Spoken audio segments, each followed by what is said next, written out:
மீட்கப்பட்டவர்கள் திரும்பி ஆனந்த களிப்புடன் பாடி சியோனுக்கு வருவார்கள். நித்திய மகிழ்ச்சி அவர்கள் தலையின் மேல் இருக்கும். சந்தோஷமும் மகிழ்ச்சியும் அடைவார்கள். சஞ்சலமும் தவிப்பும் ஓடிப்போம். ஆமென்.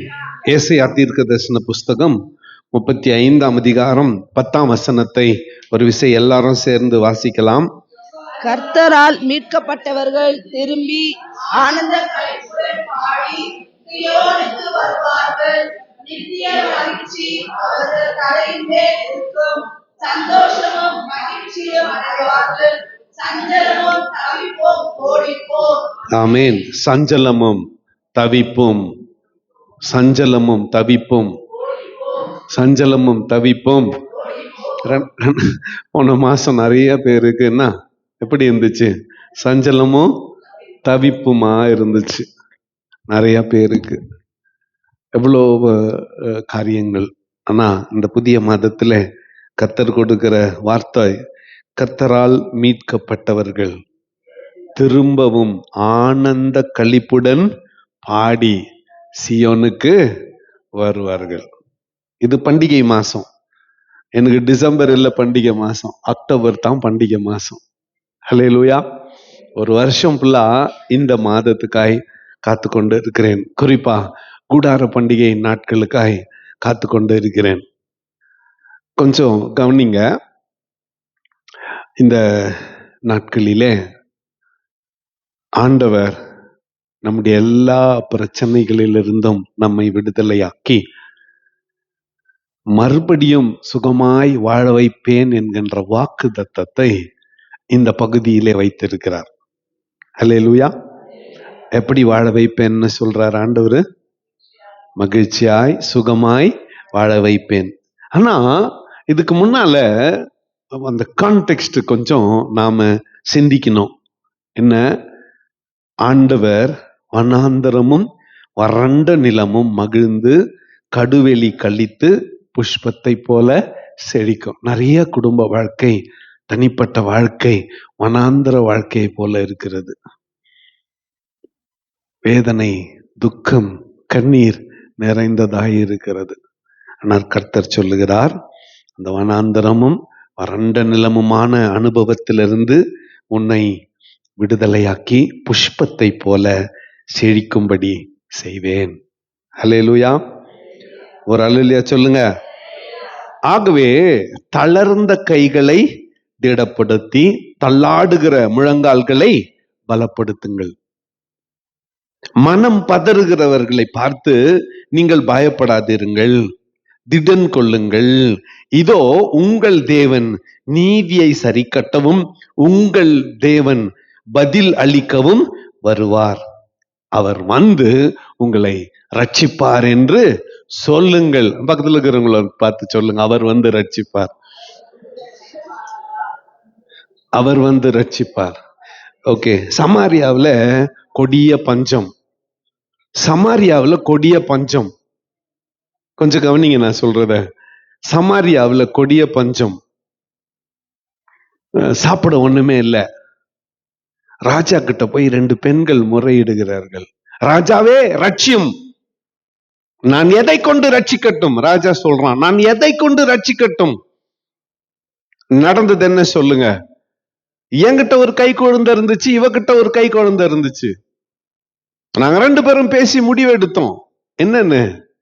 இன்னைக்கு இந்த குழந்தைய சாப்பிட்டுறலாம், நாளைக்கு உன் குழந்தைய சாப்பிட்டுறலான்னு. நேத்து என் குழந்தைய சாப்பிட்டுட்டோம், இன்னைக்கு அவ குழந்தைய சாப்பிட கேட்டா தரமாட்டேன்றா.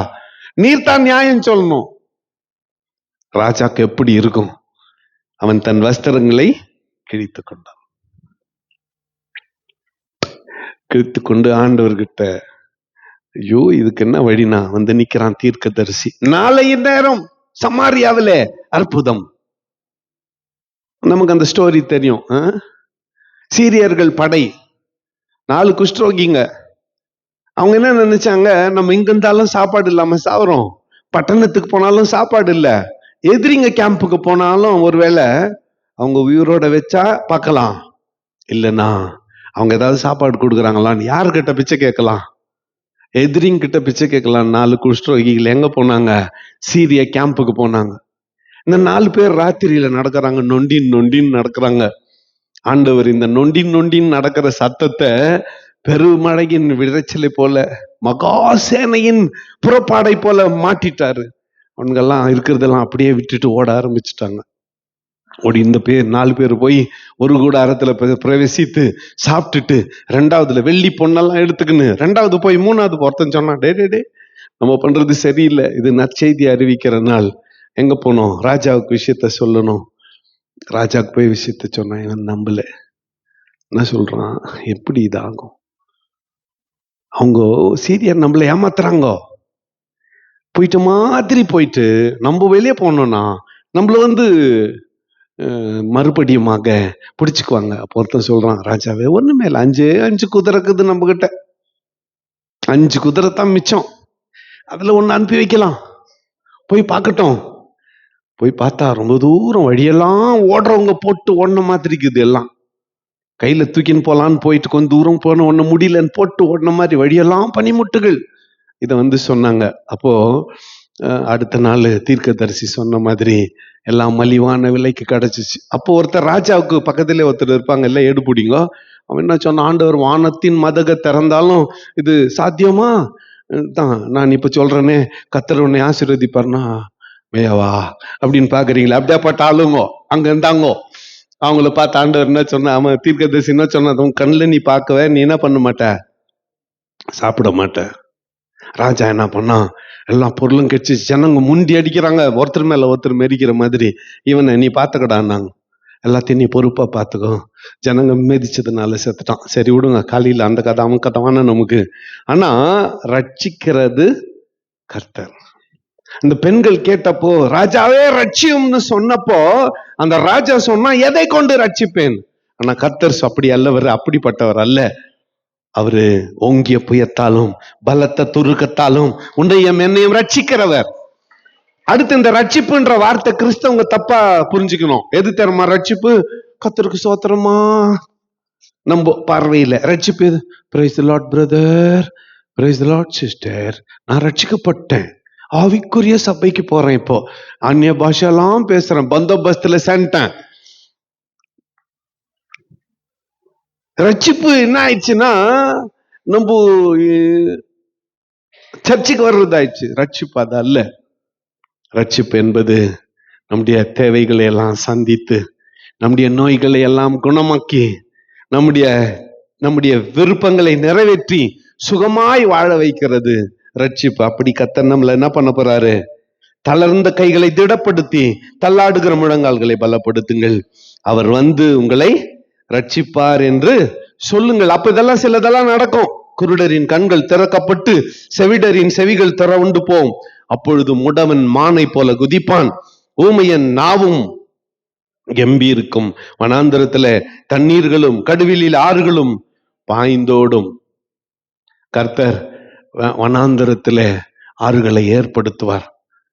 கர்த்தர் இனி இந்த இடத்துல ஒன்றுமே வராதுன்னா அந்த இடத்துல இருந்து புஷ்பங்களை தோன்ற பண்ணுவார். வனாந்தரமும் வறண்ட நிலமும் களிப்புள்ள புஷ்பத்தை போல செழிக்கும். அங்கே சிங்கம் இருப்பதில்லை, துஷ்ட மிருகம் அங்கே போவதும் இல்லை, அங்கே காணப்படுவதும் இல்லை. மீட்கப்பட்டவர்களே அந்த இடத்தில் நடப்பார்கள். ஹல்லேலூயா. சிங்கம் இல்லைன்னா என்ன அர்த்தம்? இந்த மாசம் ஆபத்து இல்லைன்னு அர்த்தம். ஹலோ, நோய் இல்லைன்னு அர்த்தம். யாரும் பயப்பட வேண்டிய அவசியம் இல்லைன்னு அர்த்தம். கர்த்தரே நம்மளை ரட்சிப்பாருன்னு அர்த்தம்.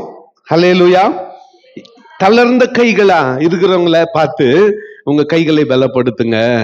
தள்ளாடுகிற முழங்கால், நடக்கவே பலன் இல்லைன்ற இடுப்பு மேல கை வச்சு நிக்கிறவங்கள பார்த்து உங்கள் இடுப்புகளை பலப்படுத்துங்கள், உங்கள் அறைகளை கட்டிக்கொள்ளுங்கள். ஏன்னா கர்த்தரால் மீட்கப்பட்டவர்கள் திரும்பி ஆனந்த களிப்புடன் பாடி சியோனுக்கு வருவார்கள். இது மறைமுகமாக சொல்லப்படுகிற ஒரு வார்த்தை. மறைமுகமாக என்ன? மறைமுகமாக என்ன? மறைமுகமாக கர்த்தரால் மீட்கப்பட்டவர்கள் திரும்பி ஆனந்த களிப்புடன் பாடி சீயோனுக்கு வருவார்கள். இப்படி சொன்னா புரியாது. ஒரு வசனத்தை வாசித்தா புரியும். வழக்கமா கொஞ்ச நாளா நான் அப்படி பண்ணல. இப்போ இத விளக்கத்துக்காக சங்கீதம் 42:4. சங்கீதம் 42:4. முன்னே நான் பண்டிகையை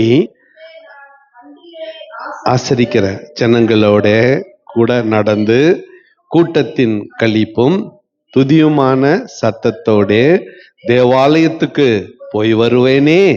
இவைகளை நான் நினைக்கும் போது என் உள்ளம் எனக்குள் உருகுகிறது. தாவீது சொல்றான், முன்ன நானு எங்க ஊர்ல இருந்து எருசலேமுக்கு தேவாலயத்துக்கு போய் அங்க பண்டிகை ஆசரிச்சிட்டு கூட்டத்தோட கூட்டமா ஆட்டமும் பாட்டமும் கொண்டாட்டமுமா பேண்டு வாத்தியத்தோட, எப்படி பேண்டு வாத்தியத்தோட, எப்படி சொல்லுங்க பேண்டு. இப்போ ஞாயிற்றுக்கிழமை யோசனை பண்ணிருந்தேன், இந்த கூடார பண்டிகைக்கு ஒரு நாள் பேண்டு வச்சிடலாமான்ட்டு. உங்க எல்லார் கையிலும் குருத்தோலையை குத்துட்டு ஓலையை குத்துட்டு டைம் பிளாக் அந்த ஸ்டண்ட் சென்டர்ல இருந்து குருசடி கிட்ட இருந்து ஸ்டார்ட் பண்ணுன்னா வரணும். சாவு காட்டுறீங்க, சாவு கூத்தாடிங்க நிறைய பேர் இருக்கிறாங்க நம்ம சர்ச்சில். ஆண்டவருக்காக ஆடினா என்ன தப்புன்னு யோசனை பண்ணுகிறேன். நான் மறிக்கிறீங்க எல்லாம். ஓகே, இந்த வசனத்தினுடைய அர்த்தம் பாருங்க. கர்த்தரால் மீட்கப்பட்டவர்கள், அது யாரு? கர்த்தரால் மீட்கப்பட்டவர்கள் யாரு? நம்ம தான். ஆனந்த களிப்புடன் பாடி எங்க வருவாங்க? என்னத்துக்கு? இங்க தாவீது என்ன சொன்னா? என்னத்துக்கு? பண்டிகை ஆசரிக்க. எதுக்கு சொல்லுங்க? பண்டிகை ஆசரிக்கிறதுக்கு. சீயோனுக்கு வருவார்கள், நித்திய மகிழ்ச்சி அவர்கள் தலையின் மேல் இருக்கும், சந்தோஷமும் மகிழ்ச்சியும் அடைவார்கள். அல்லேலூயா. என்ன கிடைக்கும்? சந்தோஷமும். உங்ககிட்ட என்ன இருக்குது? சஞ்சலமும் தவிப்போம். அது என்னாவும்? ஓடி போவோம். இப்ப புரியுதா இந்த மாதத்துக்கான வாக்குத்தத்தம்? இப்ப நம்ம கிட்ட இருக்கிறது சஞ்சலமும் தவிப்பும். ஆனா ஆண்டவர் என்ன பண்ண போறாரு? சஞ்சலத்தையும் தவிப்பையும் துரத்திட்டு அந்த இடத்துல என்னத்தை வைக்க போறாரு? சந்தோஷமும். அது நம்புறவங்க எல்லாம் ஒரு அல்லேலூயா சொல்லுங்க. சஞ்சலமும் தவிப்பும் ஓடி போக போகிறது. கண்ணீர்கள் எல்லாம் துடைக்கப்பட போகிறது. வியாதிகளை எல்லாம் கர்த்தர் குணமாக்கி நம்மை தீங்குக்கு விலக்கி மீட்டு மறுபடியும் அவர் சந்தோஷமும் மகிழ்ச்சியும் கேட்க பண்ணுவார். சந்தோஷம் மகிழ்ச்சியும் நம்மை அடைய பண்ணுவார். எத்தனை பேர் விசுவாசிக்கிறீங்க? இந்த மாதத்துக்கான வாக்குத்தத்தம் ஆண்டவருடைய பிள்ளைகளே, ஒரு வார்த்தை நான் சொல்லி நிறைவு செய்ய விரும்புகிறேன். 3 பாயிண்ட். கர்த்தர் உங்களை ரட்சிப்பார். நீ பேதையானாலும் திசை கெட்டு போவதில்லை. 8ஆம் வசனத்தின் கடைசி பகுதி வாசிக்கலாம். அங்கே பெரும்பான்மையான வழியும் இருக்கும், அது பரிசுத்த வழி எனப்படும். தீட்டுள்ளவன் அதிலே நடந்து வருவதில்லை. அந்த வழியில் நடக்கிறவர்கள் பேதையா இருந்தாலும் திசை கெட்டு போவதில்லை. கர்த்தரே உங்களை ரட்சிப்பார். நீ பேதையாயிருந்தாலும் திசை கெட்டு போவதில்லை. சஞ்சலமும் தவிப்பும் ஓடிப்போம். சஞ்சலத்துக்கும் தவிப்புக்கும் பதிலாக சந்தோஷமும் மகிழ்ச்சியும் கேட்க பண்ணுவார். ஹல்லேலூயா. உங்க பின்னாடி வீட்டுக்காரு, பக்கத்து வீட்டுக்காரு, எதிர் வீட்டுக்காரு ராத்திரி ஆனா காது குத்து கேட்குவாங்க. அவங்க காதுல என்னத்தான் கேட்டு நின்னுச்சு? நேத்து வரை சண்டை சத்தமே கேட்டு நின்னுச்சு. என்ன கேட்டு நின்னுச்சு? சண்டை சத்தமே. இப்ப என்ன கேட்க போகுது? சந்தோஷமும் மகிழ்ச்சியும். உங்கள் கொண்டாட்டத்துல உங்க குடும்பம் மகிழ்ந்து இருக்கிறதை கேட்க போகிறார்கள். எத்தனை பேரு இப்படி ஆண்டவர் இந்த மாசம் என்ன ஆசீர்வதிக்கணும்னு விரும்புறீங்க? ஆமா, உங்க சஞ்சலமும் தவிப்பும் ஓடி போகும். சந்தோஷம் மகிழ்ச்சியும் உங்க வாழ்க்கையிலே நித்திய ஆசீர்வாதமாய் கர்த்தர் கொடுப்பார். கர்த்தர் தாமே இந்த வார்த்தைகளை நமக்கு ஆசீர்வாதத்தை தரட்டும். கண்களை மூடி கர்த்தரை நாம் நோக்கி பார்ப்போம். எல்லாம் வாய் தந்து கொஞ்ச நேரம் கர்த்தரை சோத்திரம் பண்ணுங்க. சத்தத்தை உயர்த்தி சோத்திரம் பண்ணுங்க. ஹல்லேலூயா. சோத்திரம் சோத்திரம்.